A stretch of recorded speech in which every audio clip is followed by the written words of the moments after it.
Bonjour à tous, aujourd'hui c'était les premiers matchs du samedi de la saison à 4 heures et pour ma part je n'ai pas été déçu. Car du coup comme vous le savez, en première ligue le samedi à 16 heures il y a 3 ou 4 matchs en même temps et moi, bon on va dire j'ai eu de la chance, j'ai plutôt bien choisi mon match parce que je me suis branché sur Everton Crystal Palace, en même temps c'était un petit peu l'affiche la plus alléchante et franchement je pense que ça a été mon match le plus intéressant. Donc voilà, on va débriefer ça tout de suite et tout d'abord on va revenir sur les compositions. Alors pour Everton, au gardien, il y avait bien sûr Pickford. Pickford qui a fait vraiment un match, on va dire correct, solide quand même, fallait être là. Et donc voilà, un petit peu dans la continuité de sa Coupe du Monde. Puis ensuite, pour la défense, une défense assez classique, sauf petite particularité, on y reviendra juste après. Donc défenseur gauche, c'était Mikolenko, défense centrale, Braithwaite, Tarkowski. Tarkowski qui a vraiment fait un très bon match, on sent vraiment c'est un défenseur très expérimenté. Et Braithwaite qui n'est pas passé loin d'avoir une petite blessure, mais au final, bon, ça a été, il a quand même fini le match. Et après, par contre, là, la petite spécificité, c'est en défenseur droit où il y avait l'allemand Reul. Donc Reul qui a été pris cet été par Everton suite à son prêt l'année passée. De base, c'est un milieu offensif, mais au vu du manque un peu de joueurs dans ce secteur, eh bien, David Moyes l'a plutôt mis latéral droit. Il l'avait testé en pré-saison, j'ai pas trop suivi, mais en tout cas, ici, il l'a mis en première ligue, donc c'était un petit peu risqué, c'était un pari. Mais bon, ça a plutôt bien été, assez rapide, assez percutant, il va au duel. C'est pas le meilleur latéral droit que j'ai vu de ma vie, mais je pense que ça va, il peut progresser à ce poste, ça peut vraiment devenir une vraie solution, car Everton, je l'avais dit dans ma vidéo où je parlais d'eux, il y avait un petit peu un manque au poste de latéral droit parce que tu n'avais que O'Brien et Patterson. Et est-ce que tu peux vraiment démarrer avec Patterson en première ligue? Je ne sais pas tout. Donc là, Reul, bon, à voir, c'est sympathique, mais bon. Bon, maintenant, cette fois-ci, au milieu de terrain pour Everton, c'était un milieu de terrain à 3 avec le jeune Armstrong, la nouvelle recrue Hickney et le milieu offensif. C'était Dewsbury Hall. Et Dewsbury Hall, quel match qu'il a fait! C'est lui qui est à l'origine de l'ouverture du score, on y reviendra plus tard. Mais Dewsbury Hall, vraiment très très bon match. Et je ne comprends pas pourquoi Chelsea l'a fait partir parce que c'était de tes seuls joueurs vraiment fiables sur qui tu pouvais compter. Et surtout, c'était un joueur d'expérience. Et franchement, Dewsbury Hall, avec le niveau qu'il affiche là avec Everton, c'est vraiment le meilleur joueur pour Everton. Franchement, waouh, quel match! Et après, on avait une attaque composée de Tyreek George qui a fait un match intéressant, mais voilà, il dribble un petit peu comme un poulet sans tête. Il sait pas trop où il va, manque un petit peu de justesse dans le dernier geste. Donc George, comme je l'avais dit, c'est intéressant, mais pour être un titulaire en première ligue, ça manque encore un peu de quelque chose. Je pense que c'est un bon remplaçant, mais titulaire pas très convaincu. Ensuite, à droite, c'était Ilman Ndiaye qui a eu un petit peu du mal à commencer, mais en deuxième mi-temps, ça va, il s'est un petit peu réveillé. Et ensuite, en pointe, c'est Thierry Barry qui lui, comme Ndiaye et comme Everton plus amplement, la première mi-temps, voilà, un petit peu du mal à démarrer, des erreurs par-ci par-là, mais la deuxième mi-temps, ils se sont bien réveillés. Et c'est d'ailleurs pour ça qu'ils ont gagné ce match. Il n'y a pas de miracle. Voilà, maintenant passons tout de suite à la composition pour Crystal Palace. Et là, compo assez différente, car du coup, dans les gardiens, Henderson, le gardien Henderson, bon, ça va, il n'a pas fait un match horrible, mais bon, pas top non plus. Ensuite, défense à 3. Et là, j'avais dit que Crystal Palace, s'il voulait continuer avec une défense à 3, fallait se renforcer. Apparemment, Disasi viendrait en prêt.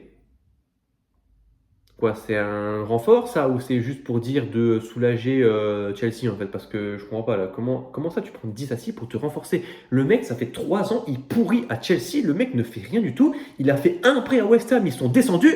Toi, tu vas le prendre pour renforcer ton équipe, pour remonter dans le tableau. Enfin, n'importe quoi. Ça, je pense que c'est un petit arrangement parce que vu que Chelsea, ils ont pris la croix. Bon, Chelsea, ils ont dit bon, on vous a pris la croix pour un bon prix.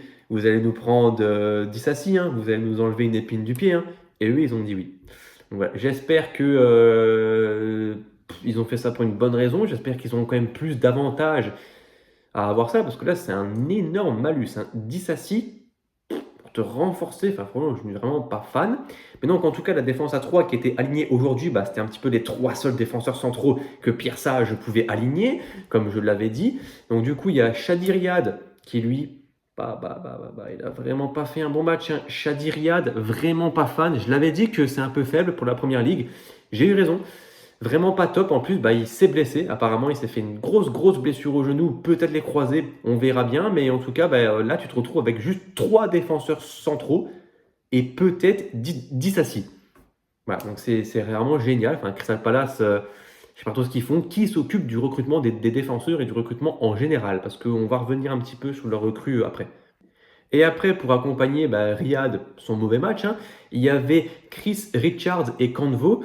Donc Canvo, c'est un jeune, pas grand-chose à dire, mais en vrai, Chris Richards, heureusement qu'il était là. C'était un petit peu le seul défenseur central au niveau aujourd'hui. Je pense que s'il n'avait pas été là, ça aurait été encore un peu plus triste hein, pour Crystal Palace, qui a quand même fait un match pas top défensivement. Et après, par contre, pour les Pistons, c'était un petit peu mieux avec Daniel Munoz qui a fait un match, bon, ça va, pas un grand match, absolument pas au même niveau qu'avec la Colombie. J'espère que ça reviendra, c'est juste le premier match. Après, il ne faut pas oublier que tout ce que je dis là, c'est un premier match. Les joueurs, il faut le temps qu'ils se mettent, la condition physique, il y en a qui viennent de vacances, c'est pas évident. Ensuite, du côté gauche, piston gauche, là c'était Mitchell. Et Mitchell, franchement, moi je pensais que c'était un joueur moyen bof. Franchement, il a vraiment fait un très bon match.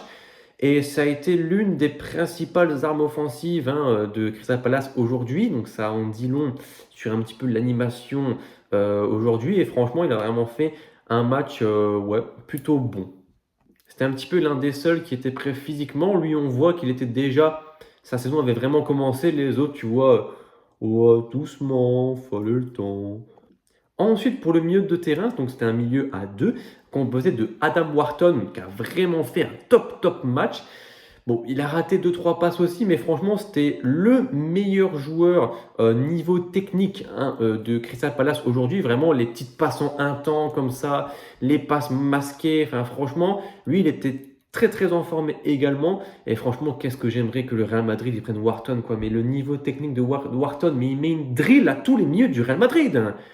Ah, ça m'énerve, hein. Franchement, Wharton, match incroyable. Et il était accompagné de Daichi Kamada, qui lui aussi, Kamada, était très mobile.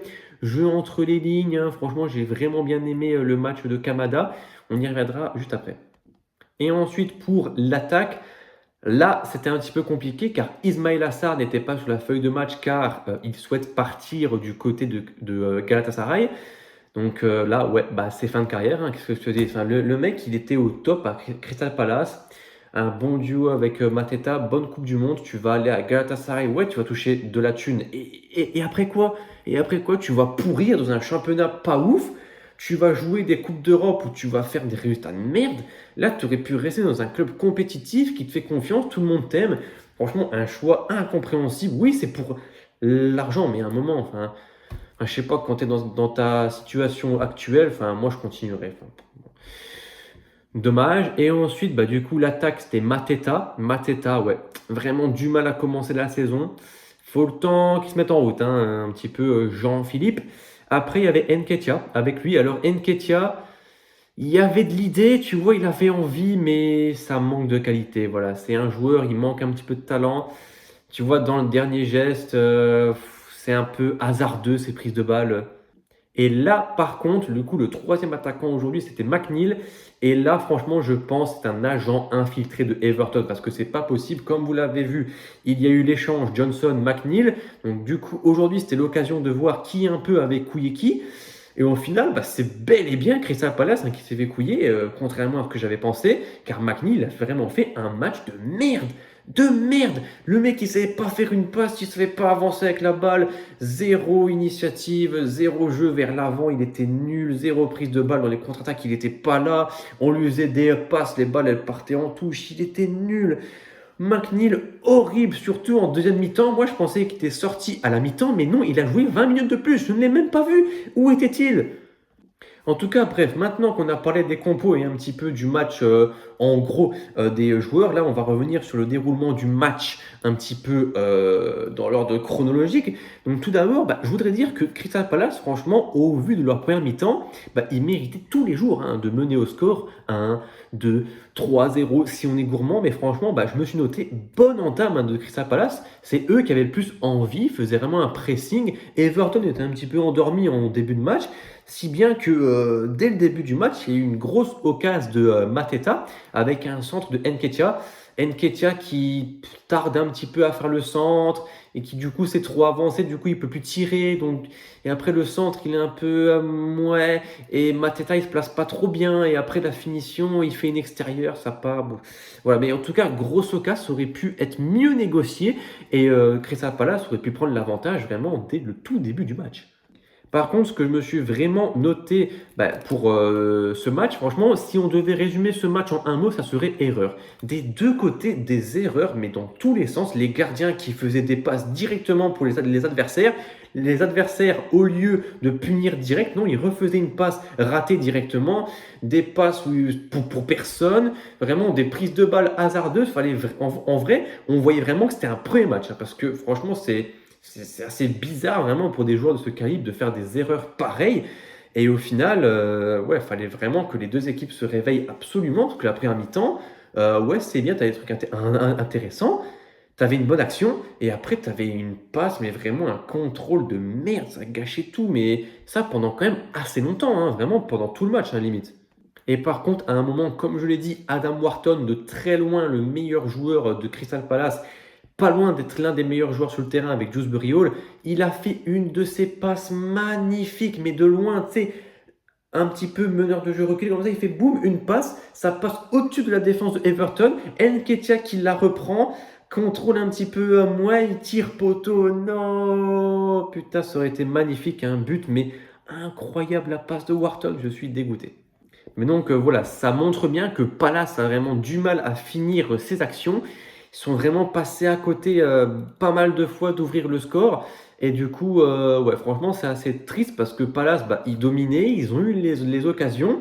Et au final, c'est Everton qui va ouvrir le score, hein, vraiment sur un top but de Dewsbury Hall, hein, justement. C'est du coup, à un moment, il y a une occasion un petit peu en haut du terrain comme ça. Ensuite, Crystal Palace reprend le ballon, il la repère directement et Dewsbury Hall, personne ne l'attaque vraiment. Il met une grosse frappe sèche, le ballon ne tourne même pas, le ballon il rentre comme ça dans la cage.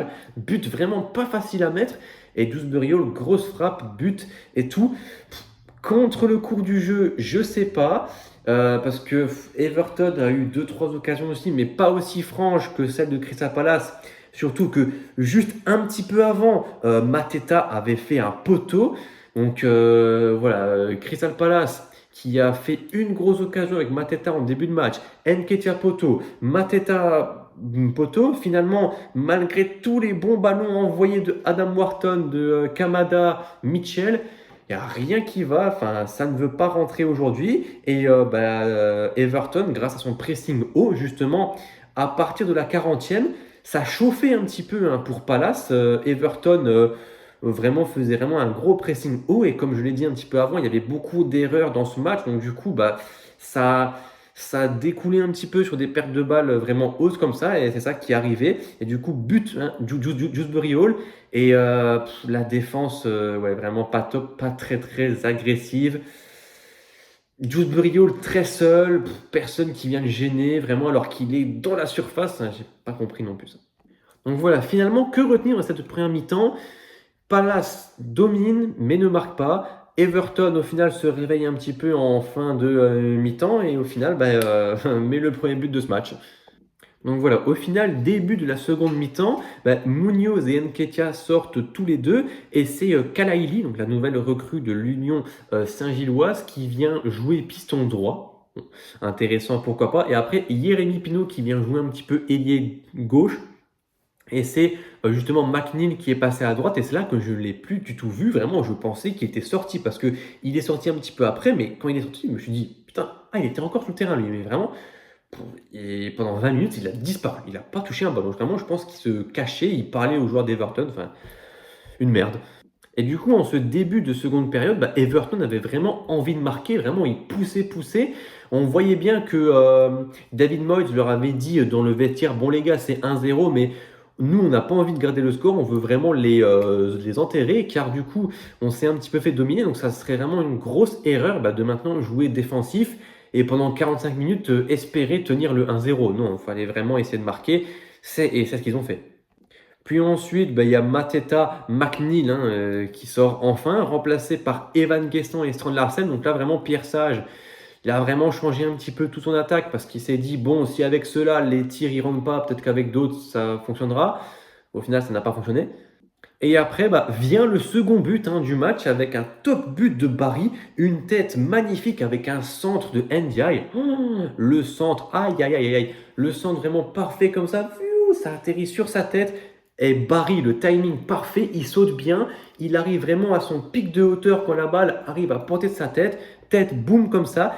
Et par contre, j'ai pas trop compris parce que Henderson, il n'est pas sorti parce qu'en fait, la balle était vraiment proche du but. Et on voit au moment du centre, Henderson il sort et après il revient à son but parce qu'il s'est dit ouais, il y a mon défenseur, il est là. Mais non, parce que je sais pas, j'ai pas trop compris pourquoi il est parti. Parce que si il était sorti, directement, boum, il l'aurait eu. Mais là, non, il n'est pas sorti, il est resté sur sa ligne ainsi, là, comme le même du mec qui est comme ça, ainsi. Et au final, ouais, Barry qui au final prend le dessus sur le défenseur de Crystal Palace, met la tête, magnifique. Et en tout cas, ouais, un petit peu à l'image de son match, Henderson, il n'a pas trop osé sortir, surtout sur les touches longues. Parce que quand tu as une touche proche de la surface comme ça, tu sais bien qu'ils vont essayer de la mettre dans la boîte. Donc pourquoi tu sors pas, tu t'avances un petit peu. Henderson vraiment très très collé à sa ligne. Et c'est pas le principal fautif sur les buts, mais en tout cas, sur le deuxième but, il y avait vraiment moyen de sortir au moins un truc qui était sorti. Et après, il recule. On sait pas pourquoi. Et par contre, je veux vraiment insister là-dessus, mais Riyad, avant sa blessure, bon, c'est triste pour lui, je vais pas dire ah super, il s'est blessé. Vraiment, il faisait un match de merde. Il était pas ouf, mais la saison passée, c'était Lacroix à son poste, donc Riyad, il rentrait un petit peu de temps en temps, mais là, être un titulaire, non, ça va pas du tout. Il a pas le niveau. C'était compliqué, vraiment. Les passes, pas ouf. Les interventions défensives, pas ouf. Dans les duels, il était pas là. Il a pas le niveau. Mais par contre, allez, petit point positif pour Crystal Palace, c'était les entrants. Allez, j'ai bien aimé les entrées de Pinot. Il y avait un petit peu d'idées, il apportait un petit peu de danger. Guessant, pareil, il y avait des contre-attaques intéressantes, mais soit il faisait une mauvaise passe, ou alors une fois il avait poussé son ballon trop loin et c'était directement rendu à l'adversaire. Strand Larsen, on ne l'a pas du tout vu. En même temps, il n'a pas trop été servi parce que Pinot, à chaque fois, il revenait dans l'axe et il tentait une frappe de loin. En même temps, bon, ouais, tente, écoute, qu'est-ce que je te dise. Donc voilà, vraiment pas top top. Puis ensuite, quand Riyad s'est blessé, c'est Tomiyasu qui est rentré. Et là, je pense qu'il y a eu une erreur, enfin corrigez-moi si je me trompe, mais des commentateurs de Canal+, car ils ont dit que Tomiyasu était venu gratuit, ça c'est vrai, mais de Bologne. Tomiyasu à Bologne, c'était pas l'Ajax par hasard? Enfin, une petite question. Enfin, en tout cas, bref. Mais en tout cas, ensuite, pour des remplaçants du côté de Everton, c'est Barry et Ikne, pardon, que je dis depuis le début, ils sont sortis et c'est Beto et James Garner qui sont rentrés. Donc, voilà, bon. Beto, il a fait une entrée plutôt sympathique. Garner, j'ai pas trop vu. Donc, au final, Everton, ils ont vraiment maîtrisé le match à la fin. La fin du match, il n'y a pas trop de trucs à dire. Juste Palace avait vraiment du mal. Tu sais, comme j'ai dit, Guessant sur les contre-attaques qui perd la balle vite, Pinot qui veut jouer trop personnel, Strand Larsen on ne le voit pas, Wharton et Kamada c'était un petit peu moins bien sur la fin de match, mais ouais sinon c'était... Voilà, Everton a vraiment bien géré le match parce que c'était pas gagné pour eux au vu des 30 premières minutes du match. Et au final, ils ont vraiment su saisir les occasions qui leur ont été données et ils ont su profiter un petit peu des erreurs de Palace, comme je l'ai dit. Et en vrai, Palace, pour moi, c'est pas très très rassurant parce que quand tu vois que l'équipe type, ça va pas du tout, les remplaçants, pas dingos non plus. Donc au final, ouais, en plus avec la défense, là du coup, pour l'instant, vu que Disasi n'est pas encore là, tu n'as que 3 défenseurs centraux. Après, il y a encore Cheikh Doucouré qui peut potentiellement jouer défenseur central pour dépanner, Jefferson Lerma. Mais ouais, franchement, moi, je ne suis pas vraiment rassuré pour Crystal Palace cette saison. Surtout qu'avec l'horrible McNeil, Kalaili, que pas top. Ouais, franchement, le milieu de terrain, c'est bien, mais il n'y en a que deux. Donc, je ne pense pas que c'est ça qui va sauver l'équipe parce que Kamada, Wharton, ils ont beau mettre autant de bons ballons qu'ils veulent. Si devant, tu as Nketiah, McNeil, ils savent rien faire de leurs 10 doigts de pied, ça va être compliqué. Voilà, donc par contre, Everton m'ont quand même un peu surpris car il y avait vraiment un très bon pressing, de bonnes intentions. Et franchement, Barry peut vraiment faire une bonne saison. Il a déjà débloqué son compteur de buts le plus rapidement possible. Un premier match, un but. Ndiaye, assez intéressant quand il veut. George, c'est un petit peu un diamant brut. Voilà, faut le polir, tu vois. Faut lui donner un petit peu de temps de jeu. Titulaire à tous les matchs, je sais pas. Brennan Johnson qui est rentré, pas grand chose à dire. Pas nul, pas excellent. Il n'a pas vraiment changé le match. Et après, franchement, comme je l'avais dit, le milieu de terrain de Everton, c'est une grosse force, surtout avec un joueur comme Dewsbury Hall. Et en plus, ils n'avaient pas mis Garner titulaire. Donc franchement, ça peut être un top milieu de terrain. La défense solide, ça manque de remplaçants, comme je l'ai dit. Donc en plus, si Braithwaite s'était blessé aujourd'hui, là, tu démarrais quand même assez mal. Donc voilà, pour moi, Everton, franchement, ouais, je les remets un petit peu à la hausse. Pour moi, ils m'ont surpris dans le bon sens du terme. Et Palace, ils m'ont surpris dans le mauvais sens du terme. Parce que franchement, je pensais que Palace, ça allait un petit peu être la saison du mieux. Car après une 15e place, parce qu'ils ont quand même un bon effectif, faut le dire. Là, franchement, avec Pierre Sage, j'avais pas trop d'idées. J'ai pas ressenti vraiment de changement avec la saison passée. Sage n'a rien apporté grand-chose. Et je pense que Sage peut se faire virer très vite. Et en tout cas, en plus, il a du matériel, il a du potentiel. Après, l'équipe n'était pas au top. On verra après. Mais en tout cas, Pierre Sage, tu n'auras pas du temps illimité. Et en tout cas, le poste d'entraîneur en première ligue, il est assez fragile. Si tu commences à faire de la merde, on va pas être très patient avec toi. Voilà, c'était tout pour ce match. Donc, Crystal Palace Everton. Très bon match, un petit match du samedi après-midi en première ligue. On est bien, on est cool, on est posé dans le canapé. C'était super car c'est la première ligue, voilà. Comme quoi, Everton, Crystal Palace, ça peut bien nous divertir. Pas besoin de forcément avoir un Liverpool, Chelsea, un City, United. Franchement, la première ligue, c'est vraiment un championnat super génial car du coup, tous les matchs sont intéressants. Surtout que je vais rattraper l'autre match de 16h qu'il y a eu, l'un des autres matchs. C'était Ipswich contre Sunderland. Donc ça, je vais rattraper ce match-là. Je ne connais pas le score. Ipswich, vraiment, j'ai beaucoup d'attentes sur eux au vu de leur mercato excellent. Ils ont vraiment dépensé beaucoup d'argent et on verra si Sunderland continuera sur ses standards de la saison passée. Donc en tout cas, merci d'avoir été là. Au revoir.